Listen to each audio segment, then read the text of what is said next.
Hey, what's up guys, aarava here, and welcome back to a brand new video here today, and today we're talking about the brand new, very beefy patch for F1 2019, version 1.15, just released on the PC earlier today, and will be out on the PS4 and Xbox One also very soon. Obviously, they have to go through approvals for the consoles, whereas PC, they can kind of push a lot earlier most of the time, so it's already out on PC, and it's a very beefy patch, a lot of changes that will be affecting career mode especially, so a few changes that will affect new career mode saves, and some that will also affect ones you've maybe got going on already. So let's go through the patch notes, discuss them, go through them, and then also crucially test a few of these, because there's one big one I want to test the theory of to make sure they've actually put it in correctly and it's actually going to work out the way we kind of hope it will do. But let's go through the patch notes then. So the first one, the major one, is Alexander Albon and Pierre Gasly have moved to Toro Rosso and Red Bull Racing respectively. This will not affect existing career mode saves. So obviously the switch in real life happened quite some time ago now, and we're wondering if they would patch it in. Cody's kind of did say, yeah, it is going to come at some point, and thankfully it's going to come before the end of the season. I mean, I think it would have been quite annoying and pointless for it to come right at the end of the season, and maybe not even for the entire game cycle, so the fact they got it in before the Mexican Grand Prix is really awesome. So if you start off a new career mode save now, you'll see that Albon is in the Red Bull and Gasly is in the Toro Rosso. There is no way, unfortunately, for them to ever kind of configure it where they kind of naturally switch the way they did in real life in Season 1 of your career mode. They just can't probably do that in terms of the coding and stuff like that. In terms of that, they would have to kind of script the code to do that every time. And of course, it doesn't really reflect how it would be in real life now if you just play Grand Prix mode. They've got to kind of do it for the base game. So if you boot up Grand Prix mode, you'll see that Albon is now in the Red Bull overalls and choosable in the Red Bull car, and Gasly is back in that Toro Rosso alongside Kvyat then. And then if you restart a career mode and do it now, they'll be in those respective cars. But if you're like me, you're in Season 3 of your career mode right now. Gasly is in the Red Bull still for me, and Albon is obviously, well, for me, Albon kind of moved out of the way. It wasn't really in the Red Bull, in any Red Bull seat anymore, really, in my career mode save. So that you can also see why they can't do it in existing saves, because all of you guys, if you're at least past Season 1 or halfway through Season 1 where a transfer might have happened, they just can't account for where those transfers would have happened, basically. But it's really awesome to see for the first time ever in an F1 game, they've done that swap, because we've had sometimes drivers come in and out and replace other drivers in previous years of F1, and they've never really patched that in. I guess this one was more of a permanent swap move compared to others where there's maybe been one-off race replacements, but this one, I honestly didn't think they were going to do it, but fair play, they have done it, and so, yeah, those two drivers are now swapped. The second point, though, is a really big one. AI race start performance variance updated, leading to slower starts with the AI on average. So this is the whole OP start. Ever since we started this game, F1 2019, the very first career mode episode, we've seen the AI are just so good at race starts. Sometimes the two cars behind you will overtake you into turn one. Sometimes it's not as bad. You can just basically lose one position. But I basically have never, apart from maybe twice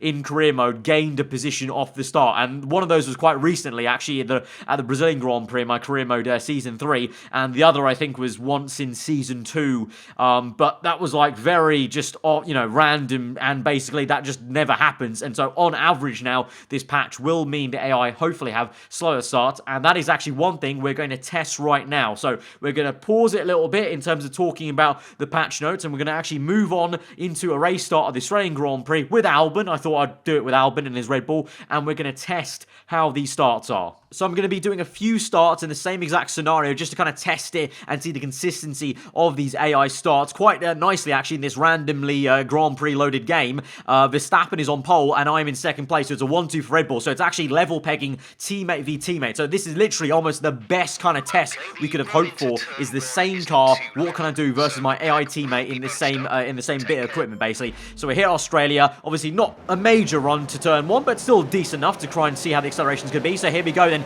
to 5 red lights for this first time here, and we are off, and we get a very good initial getaway. Then a bit of wheel spin for me in second and third gear, and I get caught up a little bit on the Ferrari there that I didn't see in the mirrors, but overall very, very decent level pegging there. You can see I got the initial getaway, but then I didn't do as good of a job as I should have done on the wheel spin in second and third gear, which is fair enough, and so Verstappen was able to keep level with me essentially and keep into turn one. We're going to go again and see if I can do it a little bit better of a start, maybe not get too much wheel spin in the kind of second phase of the start, basically. This time around, I don't get such a good getaway in first gear, but I don't get as much wheel spin in second and third, so I'm able to at least keep Vettel ahead into turn 1 until he outbrakes me, and I was able to kind of, you know, keep up with Verstappen somewhat. I feel like in the past, pre this patch, he would have bolted away, whereas I was able to kind of keep right on his tail. And so we're going to try again and try and get this perfect start. Obviously, a lot is to do with also the player. You have to try and get a good start, of course. You can't just expect the AI to just get a bad one for you to get a good one. You have to also perfect your own start. And so here, I get a pretty decent one there. Launched off well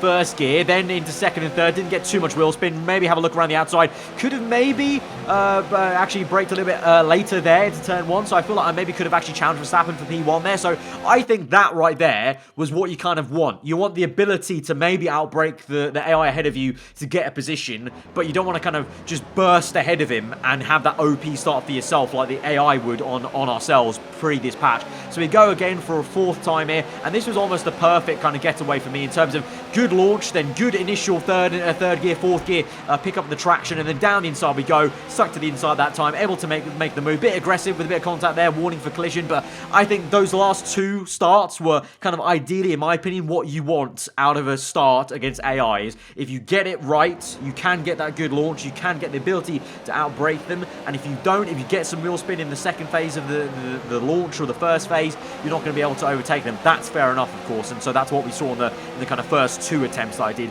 in that little tester. So I think overall, from the obviously very small testing, I think good. Obviously, we'll have to see how it works out in career mode, you know, with higher upgraded cars, maybe the upgrades on the AI cars and stuff like that might make a difference. I don't know. We're yet to test that already, but in the initial tests, seems pretty damn decent, actually. So GG's, Cody's, for that. GG's. So moving back to the patch notes then, we've got mid-season driver transfer logic amended. So I'm guessing they've tweaked it maybe a little bit to tone it down. I guess maybe looking at the feedback from a lot of people on Twitter and, you know, just on social media in general, just saying about these crazy transfers that we're seeing. Perhaps they've toned those down a little bit, which I'm sad about because, you know, I did enjoy those kind of crazy transfers, and I hope they haven't toned it down too much or amended it too much to the point where we're now not getting like 5 or 6 transfers every off-season. That would be really cool to still see. Just maybe more logical ones perhaps, or just less crazy ones, maybe like not a Hamilton moving down to like the worst team or whatever or something like that. I don't know, because I think we had in my career mode I had Sebastian Vettel move to Williams, which kind of was somewhat logical because Williams were quite a good car actually when he moved there,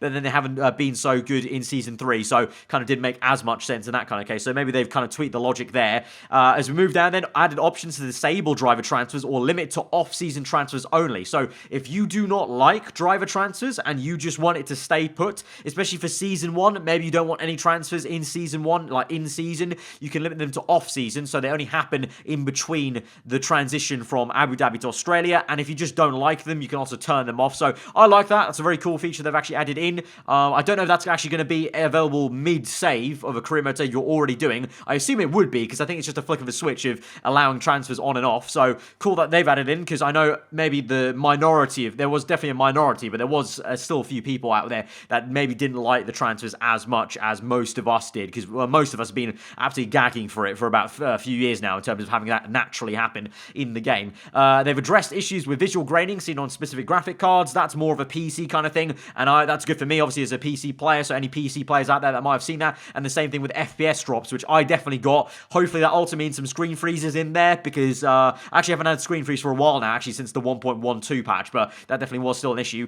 Cars being lapped now will ghost an online session, so that's a multiplayer thing. Teammates can now be selected at the start of a career. Now, this was an option they removed for some reason at the start of this game. You could not choose which teammate you wanted. You just got put as the second driver. So the game has assigned first and second, so Hamilton, Bottas, Vettel, Leclerc, and you just got put as a second driver all the time. So now you can actually choose your teammate at the start of the career mode, but obviously that's just for a new save. It won't affect anything in your existing career mode saves. Grid penalties can now be seen during the pre-race grid rundown.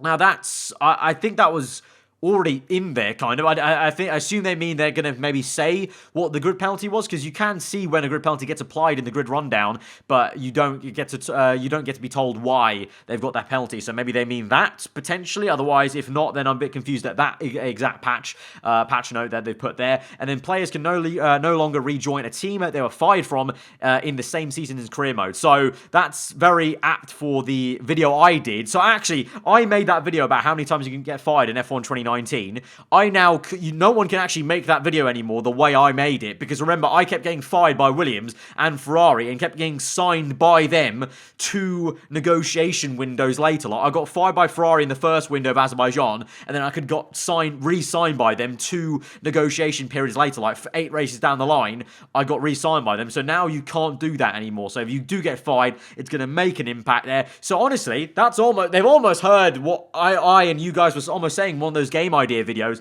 about, having more realism of if you're fired, or you're obviously not going to get rehired in the same season. That just didn't seem logical. So actually, kudos for that. That's obviously a realism thing they've added in, and it's pretty good. And then the last thing, 26 brand new customization items, including Halloween edition items. Now, I don't play a lot of multiplayer, if any multiplayer, to be frankly honest. I like offline mode on F1. I like career mode too much. I don't really get that much enjoyment out of online racing, to be honest. But these Halloween edition items are pretty damn sick, I've got to admit. The livery is really cool that they made, like the cobwebs and the design, a very, very sick livery. And then also they've got an awesome pumpkin helmet, which the visor is also made out of pumpkin material and has like a cutout. So fair play. Nice little fun little touch by Cody's there. Obviously, I probably won't use them because I don't race online, but if you do, that's a very cool item they put in there, and that's part of the update, essentially, and it's a very cool one. So that has been the brand new 1.15 patch for F1 2019. We tested out a little bit with the starts there, and they seem pretty decent. I'm liking this vibe of having more patches come out post-launch.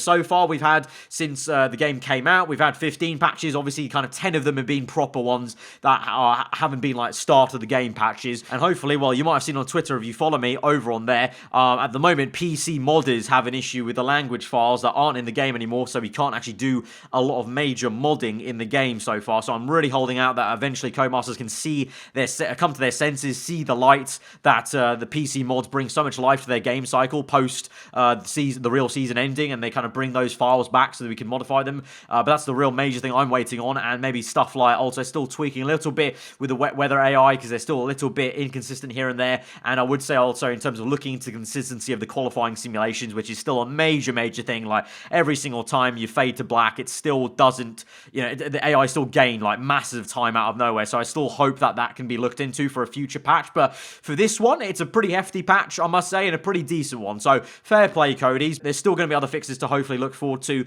and I hope will come. But on this one, good job, I would say. Overall, this is a decent one for the AI race start, especially. That's going to be a major thing of, making a better experience for the career mode players, basically, in terms of the start of the race. And then, obviously, the Albon-Gasly one was a really nice touch in terms of actually swapping them around. So, guys, if you did enjoy the video, you did enjoy the testing, and you do like the sound of this patch, and you're going to be trying it out for yourself, then do let me know in the comments below, and be sure to hit that like button. If you're on your around here to subscribe for weekly full-on content, I've been aarava. Hope you enjoyed for today. I'll see you guys next time. Goodbye.